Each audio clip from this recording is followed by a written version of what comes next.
नमस्कार दोस्तों, यदि आप लोग भी इस बार 2027 में बिहार बोर्ड से मैट्रिक का फाइनल परीक्षा देने वाले हैं तो अभी से हमारे चैनल पर जुड़ जाइए, क्योंकि आप सभी को मिलने वाले हैं इस चैनल पर बिहार बोर्ड मैट्रिक के सभी विषय के सवाल मिलेंगे, ऑब्जेक्टिव क्वेश्चन और मैथ को पूरा अच्छे तरीके से पढ़ाया जाएगा सूत्र के साथ। तो बिना देरी किए हम इस वीडियो को स्टार्ट करते हैं। तो हमारा पहला चैप्टर है कक्षा 10 गणित अध्याय 1 वास्तविक संख्या। इसको हम पढ़ेंगे पहले बार। तो चलिए बिना देरी किए हम इस वीडियो को स्टार्ट करते हैं। देख सकते हैं यहाँ पर अध्याय 1 और वास्तविक संख्या लिखा हुआ है, यानी फर्स्ट चैप्टर। इसको हम पढ़ते हैं। अंकगणित की आधारभूत प्रमेय।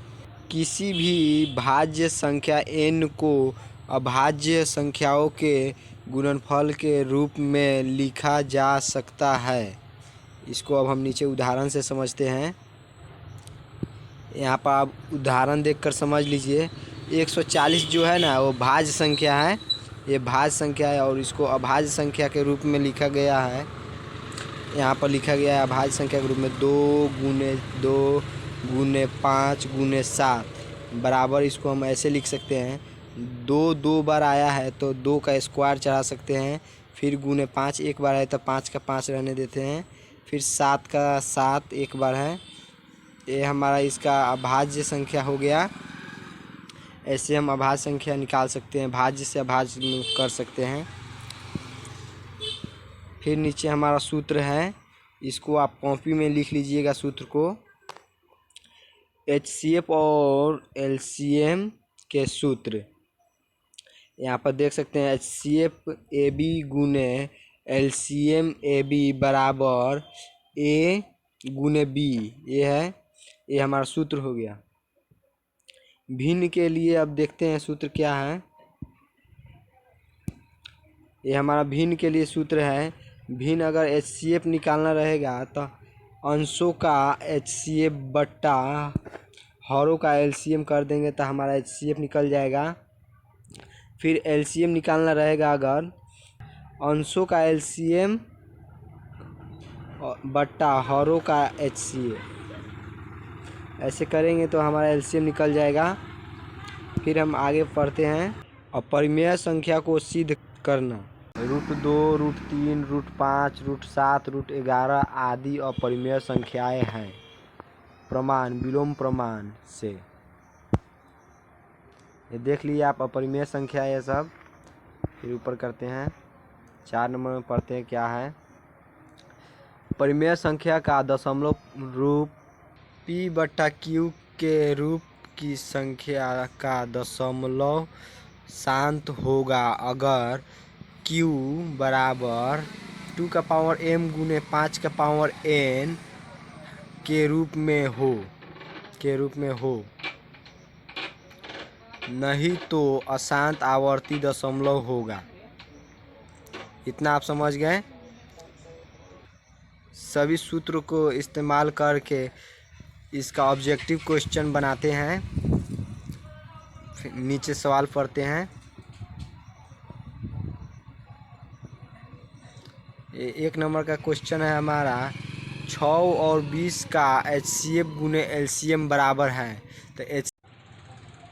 तो हम इसको कॉपी पर ऐसे बना सकते हैं, HCF गुने LCM बराबर पहली संख्या गुने दूसरी संख्या का मान करेंगे तो हमारा 120 आएगा। 20 छक 120, तो हम किसको गुना करेंगे तो 120 आ जाएगा।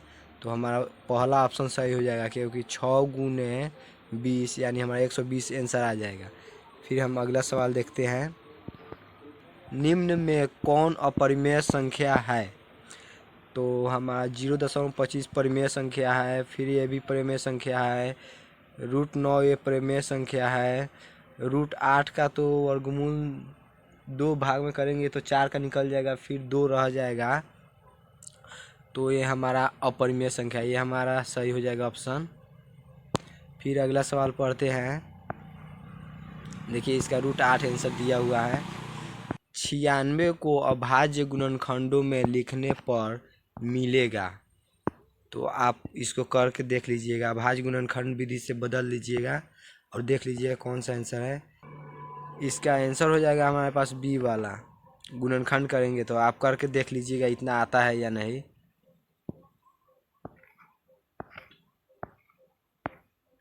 फिर अगला सवाल हम देखते हैं। 144 और 180 का HCF है। HCF निकालने का तरीका है, इसको अगले पेज में हम बनाते हैं। आप देख सकते हैं बच्चों, यहाँ पर हम वही सवाल को मंगा लिए हैं, अब यहाँ पर हल कर दिए हैं। 144 का अभाज्य गुणनखंड करेंगे तो इतना हमारा आया है। फिर 180 का अभाज्य गुणनखंड किए तो इतना आया है।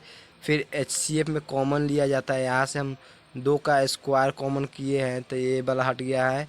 फिर 3 का स्क्वायर कॉमन लिए हैं तो ये वाला यहाँ से हट गया है। फिर हमारा कितना आया, 2 का स्क्वायर करेंगे तो 4 आ जाएगा, 2 का स्क्वायर करेंगे तो 4 आ जाएगा। फिर 3 का स्क्वायर करेंगे तो हमारा 9 आ जाएगा, और 4 और 9 का गुना करेंगे तो हमारा 36 आ जाएगा, यानी हमारा 36 आंसर हुआ। चलकर हम देखते हैं वहाँ पर ऑप्शन में। तो बच्चों आप देख सकते हो यहाँ पर 36 ऑप्शन में है, तो हमारा ये आंसर सही हो जाएगा। फिर अगला सवाल की तरफ हम चलते हैं।